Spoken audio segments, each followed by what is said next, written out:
മുത്തലാഖ് എന്ന് പറയുന്ന അല്ലെങ്കിൽ ട്രിപ്പിൾ തലാഖ് എന്ന് പറയുന്ന ഈ ഒരു രീതി എന്ന് പറയുന്നത് സ്ത്രീകളുടെ ഒരു അവകാശ ലംഘനമാണ്, അല്ലെങ്കിൽ അവകാശ നിഷേധമാണ്. അവരുടെ അവകാശങ്ങൾ, ഒരു മനുഷ്യൻ എന്നുള്ള അടിസ്ഥാന അവകാശങ്ങൾ എന്തുകൊണ്ട് ഭർത്താവിന് മാത്രം മൊഴിചൊല്ലാനുള്ള അധികാരം? കല്യാണം കഴിക്കുമ്പോഴും രണ്ടുപേരും ഒരുമിച്ചല്ലേ ഈ ഒരു പാതയിലേക്ക് മുന്നോട്ട് വരുന്നത്. അത് മാത്രമല്ല, ഇതിനോട് മറ്റൊരു ഇതിൽ നിന്നൊക്കെ തമാശകരമായ ഒരു വിവാദം അല്ലെങ്കിൽ ഒരു പ്രസ്താവന ഞാൻ വായിക്കാനിടയായി. ഈ വിവാദം ഇങ്ങനെ കോരിത്തരിച്ചിരുന്ന് ഭയങ്കര കൊഴുപ്പിൽ നിൽക്കുന്ന ഒരു സമയത്ത് മുത്തലാഖ് എന്ന് പറയുന്ന ഒരു സിസ്റ്റം ഉള്ളത് കൊണ്ട് മുസ്ലിം സ്ത്രീകൾ കൊല്ലപ്പെടുന്നില്ല എന്നുള്ളത്. കാരണം അല്ലെങ്കിൽ എന്റെ ഭാര്യയിൽ നിന്ന് എനിക്ക് രക്ഷപ്പെടണം എന്നുണ്ടെങ്കിൽ അവരെ എങ്ങനെയെങ്കിലും എങ്ങനെയെങ്കിലും കൊല്ലപ്പെടുത്തിയിട്ട് മറ്റൊരാളെ വിവാഹം കഴിക്കുക എന്നല്ലല്ലോ. ഇപ്പൊ വെറുതെ 3 തവണ തലാഖ് എന്ന് പറഞ്ഞു കഴിഞ്ഞാൽ ബന്ധം വേർപെടുത്തി കഴിഞ്ഞു. അതുകൊണ്ട് തന്നെ ആ ഒരു നിയമം നിലനിൽക്കുന്നത് നല്ലതാണ് എന്ന് വാദിക്കുന്നവരും നമുക്കിതൊക്കെ ഭാഷയിൽ ക്രിമിനൽ എന്ന് പറയുന്നത് ഒരാളോടൊരു വാക്ക് കൊല്ലുന്നതിന് പകരം ഒരു വാക്ക് പറഞ്ഞ് അയാളെ വിച്ഛേദിക്കുക എന്നുള്ളത് ഈക്വലി ക്രിമിനൽ. അപ്പോൾ ആ ഒരു നോട്ടിൽ നമുക്ക് അടുത്ത സെഗ്മെന്റ് കാണാം. അടുത്ത സെഗ്മെന്റ് പ്രണവം.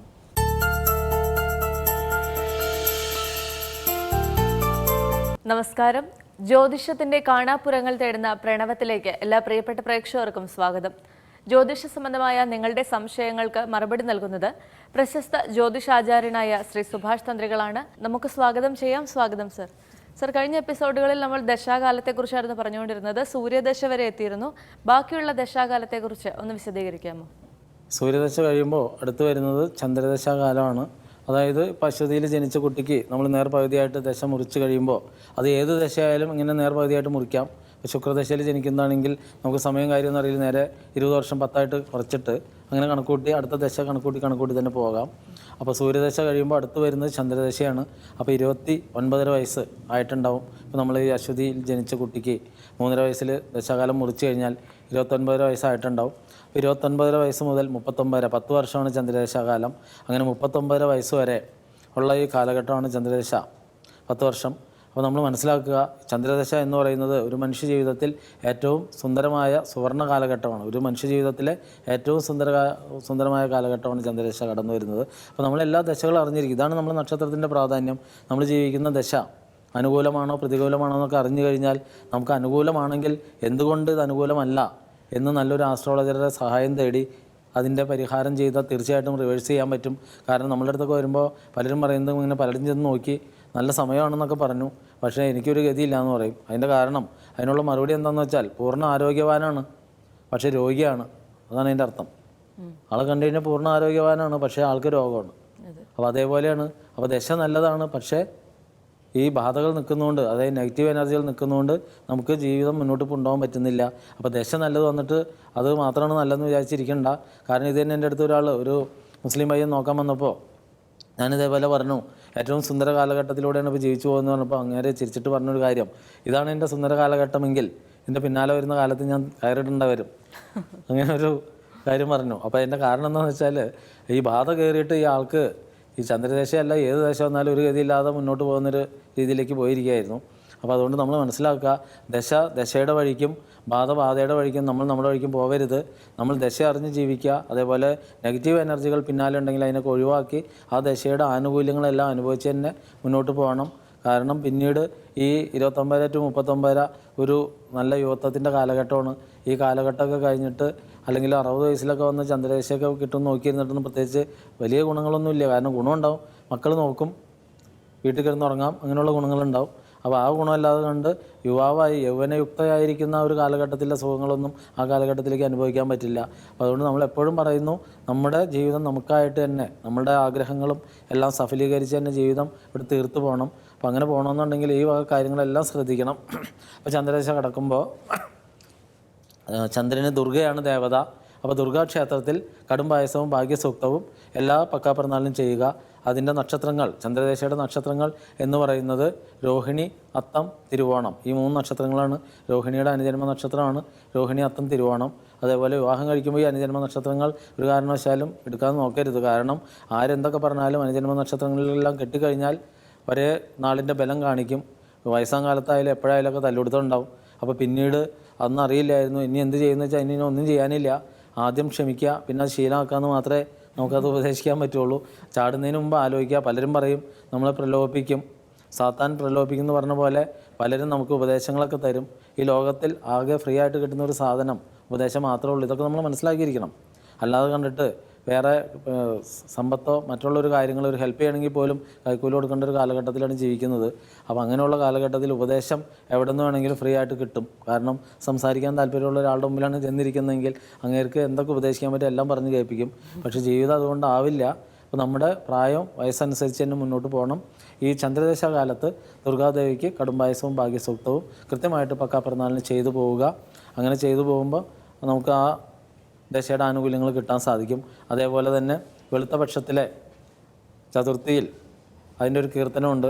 ഈ ബാലചന്ദ്രനെ നോക്കിയിട്ട് അതിൻ്റെ ഒരു കീർത്തനം ജപിക്കാം. ഒന്നമോ ഭഗവദേവവും ക്ഷീരസാഗര സമ്പന്ന ലക്ഷ്മിപ്രിയ സഹോദര ഹരം മകുട ബാലനാം ബാലചന്ദ്ര നമോ നമ. ഈ മന്ത്രം 3 പ്രാവശ്യം നമുക്ക് ബാലചന്ദ്രനെ നോക്കിയിട്ട് 3 പ്രാവശ്യം, ബാലചന്ദ്രൻ എന്ന് പറഞ്ഞാൽ സിനിമാ നടൻ ബാലചന്ദ്രനല്ല, ഈ ചതുർത്ഥിയിൽ നിൽക്കുന്ന ചന്ദ്രൻ്റെ ചെറിയ രൂപത്തിലേക്ക് നോക്കിയിട്ട് അങ്ങനെ കൈകൂപ്പി പ്രാർത്ഥിച്ചാൽ ആ ചന്ദ്രദേവതയുടെ അനുഗ്രഹം ഉണ്ടാവും. അതിനു വേണ്ടിയിട്ട് പറഞ്ഞു തന്നൊരു മന്ത്രമാണ്. ഇതൊന്നും ഗ്രന്ഥങ്ങളിൽ ഇല്ലാത്ത മന്ത്രമാണ്. അതുകൊണ്ട് നിങ്ങളത് പ്രത്യേകം ശ്രദ്ധിക്കുക. ഞാൻ വേണമെങ്കിൽ ഒന്നുകൂടി റിപ്പീറ്റ് ചെയ്യാം. ഒന്നമോ ഭഗവദേവവും ക്ഷീരസാഗര സമ്പന്ന ലക്ഷ്മിപ്രിയ സഹോദര ഹരം മകുട ബാലനാം ബാലചന്ദ്ര നമോ നമ. അങ്ങനെ 3 പ്രാവശ്യം ചന്ദ്രനെ നോക്കി പ്രാർത്ഥിച്ചു കഴിഞ്ഞാൽ ചന്ദ്രദശയുടെ ആനുകൂല്യങ്ങൾ കുറേ കൂടി നമുക്ക് ഈസിയിൽ കിട്ടും. അപ്പോൾ ചന്ദ്രദശ 10 വർഷം കടന്നു കഴിഞ്ഞാൽ 39.5 വയസ്സ് കഴിഞ്ഞാൽ അടുത്ത ദശാകാലം വരുന്നത് 7 വർഷം ചൊവ്വയുടെ ദശാകാലമാണ്. ചൊവ്വയുടെ ദശാകാലം എന്ന് പറയുമ്പോൾ 39.5 വയസ്സിൽ നിൽക്കുന്ന ഒരാൾക്ക് 39 വയസ്സിൽ നിൽക്കുന്ന ഒരാൾക്ക് 46 വയസ്സ് വരെ 46 വയസ്സ് വരെ ചൊവ്വയുടെ ദശാകാലമാണ്. ഇത് തന്നെ ചില ആചാര്യന്മാർ പറഞ്ഞ് പേടിപ്പിക്കുന്നുണ്ട്. ചൊവ്വയുടെ ദശാകാലമൊക്കെ വരുമ്പോൾ മൊത്തം മോശമായിരിക്കും, നാടോട്ട് പോകേണ്ടവരെന്നൊക്കെ പറഞ്ഞ് പേടിപ്പിക്കുന്നുണ്ട്. ഇതൊന്നും പേടിക്കേണ്ട യാതൊരു കാര്യമില്ല. ചൊവ്വയുടെ ദശാകാലം വരുമ്പോൾ നമ്മളൊരു കാര്യം മനസ്സിലാക്കുക. ചൊവ്വ എന്ന് പറയുന്നത് ഭൂമികാരകനാണ്. ഷൺമുഖവും ഭൂമിപുത്രസ്യ എന്നാണ് അതിൻ്റെ പ്രമാണം. അപ്പോൾ ഷൺമുഖൻ എന്ന് പറയുന്ന സുബ്രഹ്മണ്യനാണ് പറയുന്നത്, ഭൂമിയുടെ പുത്രനാണ്. ആ കാലഘട്ടത്തിൽ എത്ര ഭൂമി വേണമെങ്കിലും ചൊവ്വയുടെ ദശ 7 വർഷം കിടക്കുമ്പോൾ നമുക്ക് ഭൂമിയോട് ആഗ്രഹമുണ്ടെങ്കിൽ എന്നല്ല, ആ കാലത്തായിരിക്കും ആഗ്രഹം വരുന്നത്. എത്ര ആഗ്രഹമില്ലാത്തവനും ഭൂമിയോട് താല്പര്യം തോന്നും. അപ്പോൾ ആ കാലഘട്ടത്തിൽ നമ്മുടെ കയ്യിൽ ധനം ഉണ്ടെങ്കിൽ എത്ര ഭൂമി വേണമെങ്കിലും നമുക്ക് വാങ്ങാൻ പറ്റിയ ഒരു കാലഘട്ടമാണ് ഈ ചൊവ്വയുടെ ദശാകാലം. അപ്പോൾ ചൊവ്വ ദശ കടന്നു പോകുന്ന കാലഘട്ടത്തിൽ സുബ്രഹ്മണ്യന് പഞ്ചാമൃത അഭിഷേകവും ഭാഗ്യസൂക്ത പുഷ്പാഞ്ജലിയും അതേപോലെ ഭദ്രകാളിക്ക് കടുംബായസവും ഭാഗ്യസൂക്തവും പക്കാപ്പിറന്നാളിന് ചെയ്യുക. അതിൻ്റെ നക്ഷത്രങ്ങൾ മകയിരം, ചിത്തിര, അവിട്ടം, അതാണ് ചൊവ്വാദശയുടെ നക്ഷത്രങ്ങൾ. അപ്പോൾ ഈ ചൊവ്വാദശയുടെ കാലഘട്ടത്തിൽ ഈ പറഞ്ഞ രീതിയിൽ സുബ്രഹ്മണ്യ ഭജനം നടത്താം. അതേപോലെ തന്നെ സുബ്രഹ്മണ്യന് പഞ്ചാമൃതാഭിഷേകവും ഭാഗ്യസൂക്ത പുഷ്പാഞ്ജലി നടത്താം. ഭദ്രകാളിക്ക് കടുംബായസവും ഭാഗ്യസൂക്ത പുഷ്പാഞ്ജലി നടത്താം. അതേപോലെ ചൊവ്വാഴ്ച ദിവസങ്ങളിൽ സുബ്രഹ്മണ്യനെ ഭജിക്കാം, ക്ഷേത്രങ്ങളിൽ ദർശനം നടത്താം. ചൊവ്വ വെള്ളി ദിവസങ്ങളിൽ ഭദ്രകാളിയെയും ദർശനം നടത്താം. അപ്പോൾ ഇങ്ങനെയൊക്കെ ചെയ്തു കഴിഞ്ഞാൽ ആ ചൊവ്വയുടെ ദശാകാലം നമുക്ക് അനുകൂലത്തിലേക്ക് ആക്കിയെടുക്കാം. ഇതും പറഞ്ഞ പോലെ ചൊവ്വ ഒരു പാപഗ്രഹമായതിനാൽ ആദ്യത്തെ 2 വർഷവും 4 മാസവും മോശമായിരിക്കും. പിന്നത്തെ 2 വർഷവും 4 മാസവും ഗുണദോഷ സമ്മിശ്രവും അവസാന പാദം ഗുണവുമായിരിക്കും. അപ്പോൾ ഈ 7 വർഷം നമ്മൾ വേണ്ട രീതിയിൽ ഉപയോഗിച്ച് കഴിഞ്ഞാൽ നമുക്ക് നല്ല രീതിയിൽ ധനവും ധാന്യവും സമൃദ്ധിയും എല്ലാം. സുബ്രഹ്മണ്യനെ മനസ്സിലാക്കുക, സുബ്രഹ്മണ്യൻ ദേവസേനാധിപനാണ്, അല്ലാതെ നിസ്സാരനായിട്ട് ഒരിക്കലും കണക്ക് കൂട്ടണ്ട. ചിലർ കരുതും ഈ സുബ്രഹ്മണ്യൻ ഗണപതി എന്നൊക്കെ പറയുമ്പോൾ അതൊക്കെ ഭഗവാന്റെ പുത്രന്മാരല്ലേ, അതുകൊണ്ട് വലിയ ഗുണമൊന്നും ഉണ്ടാവില്ല എന്ന് പ്രതീക്ഷിക്കേണ്ട. ഭഗവാൻ ദേവസേനാധിപതിയാണ്. അപ്പോൾ ദേവസേനാധിപതി എന്ന് നിസ്സാരമായിട്ട് കൂട്ടണ്ട. എന്തും തരാൻ കെൽപ്പുള്ള ഭഗവാൻ തന്നെയാണ്. ഈ കാലഘട്ടത്തിൽ വിവാഹത്തിനൊക്കെ ഏറ്റവും അനുയോജ്യമായ കാലഘട്ടമാണ്. അല്ലാതെ ചൊവ്വയുടെ ദശയിലൊന്നും വിവാഹം ഉണ്ടാവില്ല എന്ന് കരുതണ്ട. ഇതേപോലെ തന്നെ ചില ആചാര്യന്മാർ പറയാറുണ്ട്, ലഗ്നത്തിൽ ചൊവ്വ നിൽക്കുന്നതുകൊണ്ട് വിവാഹം വൈകും അല്ലെങ്കിൽ തടസ്സം ഉണ്ടാവുമെന്നൊക്കെ പറയുന്നത് കേൾക്കാറുണ്ട്. അങ്ങനെയൊന്നും ഭയപ്പെടേണ്ട യാതൊരു കാര്യവുമില്ല. ചൊവ്വേനെ കൊണ്ടൊന്നും ഇങ്ങനെയുള്ള ഒരു പ്രശ്നങ്ങളുണ്ടാവില്ല. നമ്മൾ ചൊവ്വാദോഷത്തിൻ്റെ എപ്പിസോഡൊക്കെ ഇതിനു മുമ്പ് പറഞ്ഞിട്ടുണ്ട്. അപ്പോൾ പിന്നീട് ചൊവ്വാദോഷത്തെക്കുറിച്ച് വീണ്ടും വിശദീകരിക്കുന്നതായിരിക്കും. എന്നിരുന്നാലും ദശാകാല വർണ്ണനയിൽ നമ്മൾ ചൊവ്വയെ മനസ്സിലാക്കുക, ചൊവ്വയുടെ ദേവതയെ മനസ്സിലാക്കുക, ആ സമയത്തുള്ള വഴിപാടുകൾ മനസ്സിലാക്കുക. ഇങ്ങനെയുള്ള കാര്യങ്ങളെല്ലാം കൃത്യമായിട്ട് മനസ്സിലാക്കി വഴിപാടെല്ലാം ചെയ്തു പോയി കഴിഞ്ഞാൽ കുറച്ച് നമുക്ക് ജീവിതത്തിൻ്റെ സൗഭാഗ്യങ്ങളിലേക്കൊക്കെ ഇറങ്ങിച്ചെല്ലുന്നതിന് സാധിക്കും.